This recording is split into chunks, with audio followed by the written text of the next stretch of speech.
I'm going to start today's video off by reading you an email from a viewer. Hello, I'm Julie and I'm 17 years old. We all experience life differently, as you know, but I'm so stuck in a toxic cycle that I barely have the motivation to keep on living. It's sad, too. I don't want to end my life because of how I feel right now when I'm not aware of the experiences I would have evolving. Evolving as humans is something so unbelievable, and how could someone like me have the opportunity to live? How could anybody be so honored to live? It's so sad to think of how the world is. No one deserves to be hurt when no one asked to be born.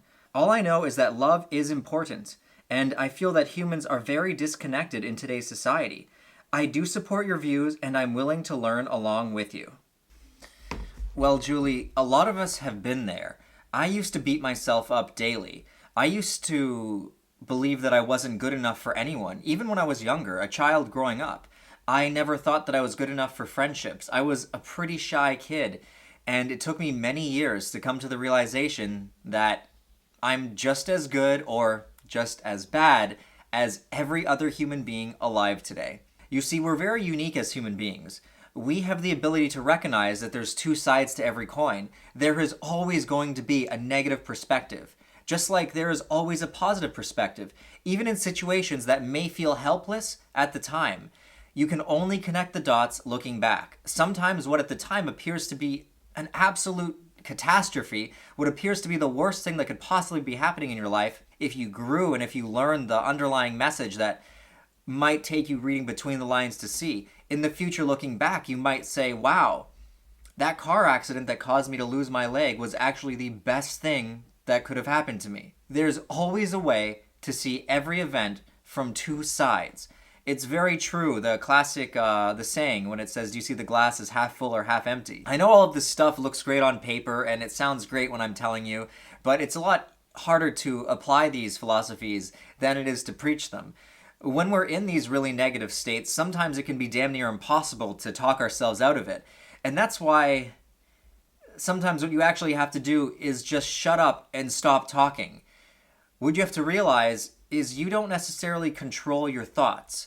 What you have the ability to do is choose which thoughts you want to respond to.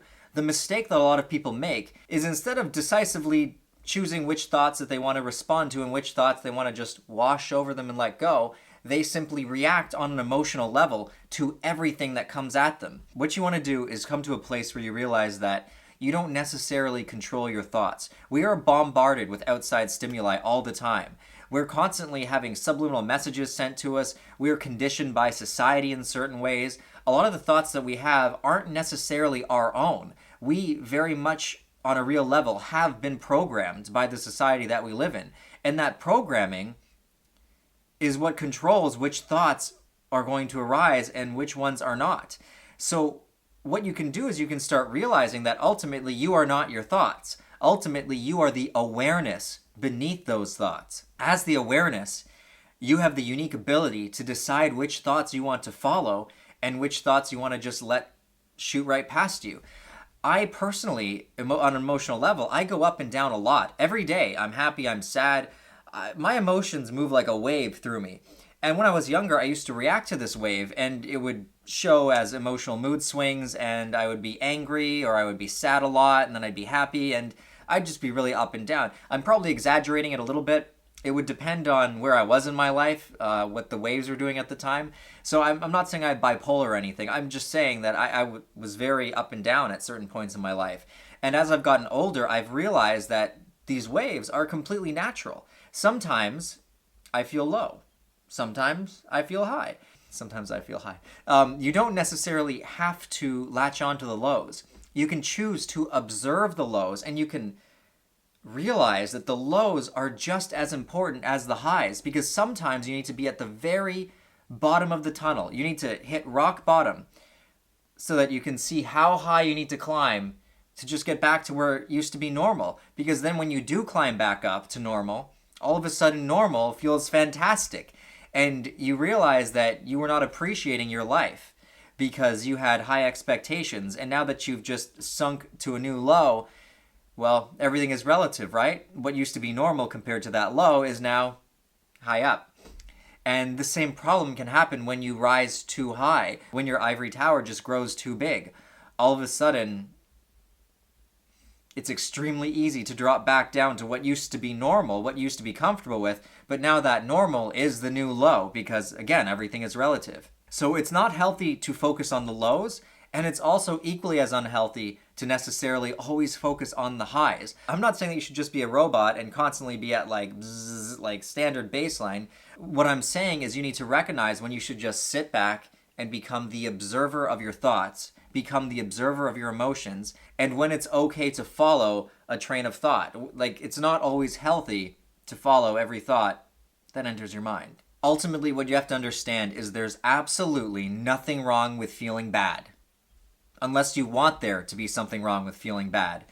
You can feel good feeling bad. In fact, some people have the opposite issue. Some people are so addicted to negative emotions, they always see the negative before the positive, and not only that, their whole life is more focused on negative happenings because they don't realize that you can be addicted to emotions, and there are many human beings in this world that are just addicted to the feelings of pain. They're masochistic. They're addicted to sadness.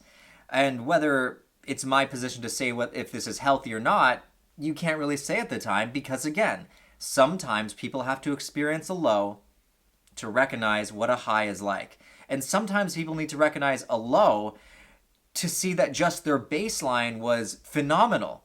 Some people's baseline is higher than another person's baseline. We're all different. We all have a different level for baseline, and our level of baseline is always changing. Try this. Next time you're feeling low, don't fight it. Just say to yourself, okay, I'm observing some low energy thoughts right now. I am not my thoughts. I don't have to attach to these ideas. I can just let them pass over me. And ultimately, that's really what happens. As soon as you follow a train of thought, as soon as you follow it, you're attaching the sense of self. You're attaching the ego to that thought. So if that thought is taking you in a really dark, negative, depressed direction, you're saying, okay, I'm going to entertain this. I'm going to travel in a dark, depressed direction.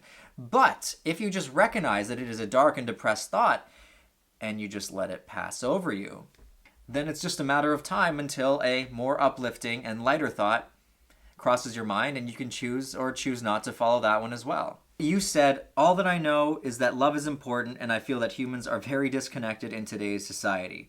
Well, yes, you are right. Many humans are disconnected in today's society. That's why it's our responsibility, people like us who understand this disconnect, it's our responsibility to raise the level of vibration. Oh my God, I just sounded like the most new agey crazy person ever by saying raise the level of vibration. I understand how crazy that sounds, but if you want to talk science, everything is a matter of vibration. Whether an object is solid or liquid. So on more levels than one, not just on a new agey sense, everything ultimately is vibration. In terms of thoughts and feelings, we very much so feel the high energy electric vibration of happy thoughts. When you think of a happy, positive emotion, you usually picture someone with energy. When you picture happiness, you don't picture like, hunched over and just all like talking slow and looking out of it. Like, that is associated with low energy thoughts, or less new agey sounding. That's associated with just negative, nasty thoughts.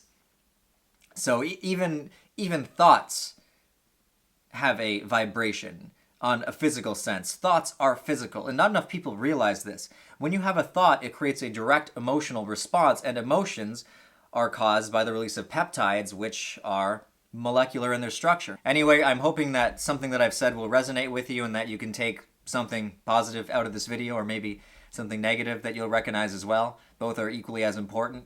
If you guys have specific questions for me that you would like me to answer on camera, then you can message me on Facebook, or you can email me on YouTube, or you can just write your comments below to this video, and I will see which ones I think would be great to answer on camera. Anyway, if you guys enjoyed this video, then please be sure to leave a like. If you haven't already, then subscribe to our channel for weekly content. Till next time, take care, guys.